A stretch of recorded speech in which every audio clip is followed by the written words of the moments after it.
मैं गुजारिश करे सा साईं साजिद हुसैन सागिर साहब वस्ती लंगर तो आए हुए साढ़े मुअज़्ज़िज़ मेहमान तशरीफ में नासिन बहुत सोहनी सनाखानी करन और सोहनी शायरी लिख देन जनाब साजिद हुसैन सागिर साहब वस्ती लंगर जलालपुर पीर वाला तशरीफ के नासिन अपना कलाम पेश करे।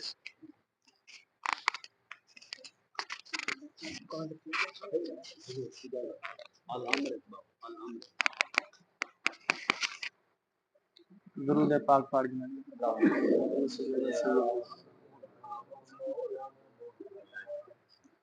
सल्लल्लाहु अलैका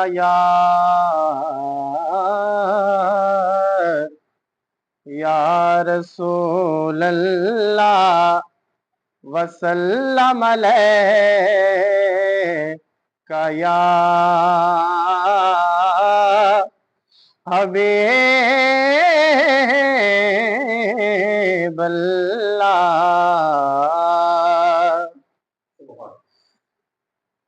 जफा बदले वफा देवण अदा सोहणे मुहम्मद दी।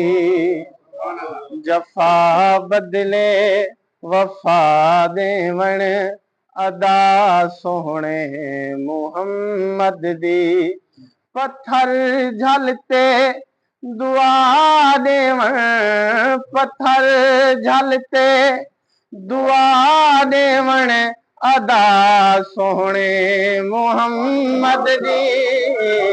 जफा बदले वफा देवण अदा सोहणे मुहम्मद दी। ए चंद त्रोड़े बैठा जोड़े है कुल मुख्तार मालिक दा। ए चंद त्रोड़े बैठा जोड़े है कुल मुख्तार मालिक दा। लथे सिझकू वला देवण अदा सोहणे मुहम्मद दी। लथे सिझकू वला देवण अदा सोहणे मुहम्मद दी। जफा बदले वफा देवण अदा सोहणे मुहम्मद दी। आवे दरवाजे ते दुश्मन करम दी इंतिहा देखो।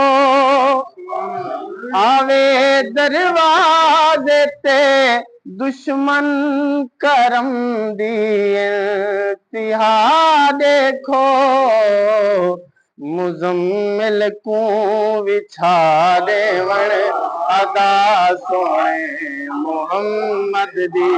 मुजम्मिल को विछा देवण अदा सोहणे मुहम्मद दी। मेहरबानी। आवे दरवाजे ते दुश्मन करम दी इंतिहा देखो।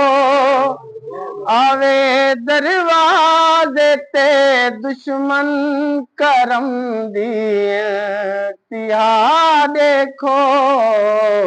मुजम्मिल को विछा देवण अदा सोहणे मुहम्मद दी। मुजम्मिल को विछा देवण अदा सोहणे मुहम्मद दी। पत्थर झलते दुआ देवण पत्थर झलते दुआ देवण अदा सोहणे मुहम्मद दी। जफा बदले वफा देवण अदा सोहणे मुहम्मद दी।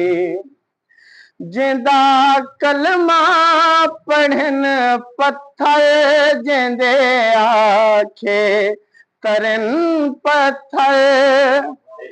जिंदा कलमा पढ़न पत्थर जिंदे आखे करन पत्थर। इवण भोयते तुरा देवण अदा सोने मुहम्मद दी ए वण भोए ते तुरा देवण अदा सोने मुहम्मद दी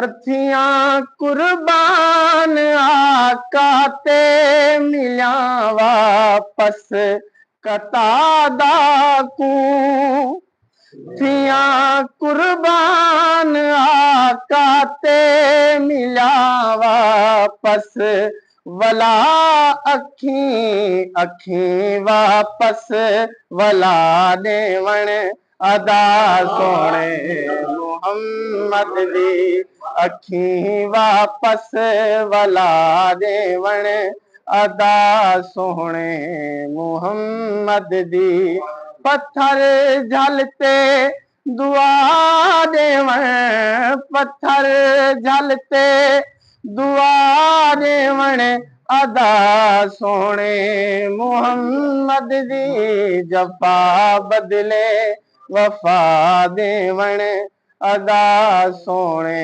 मुहम्मद दी।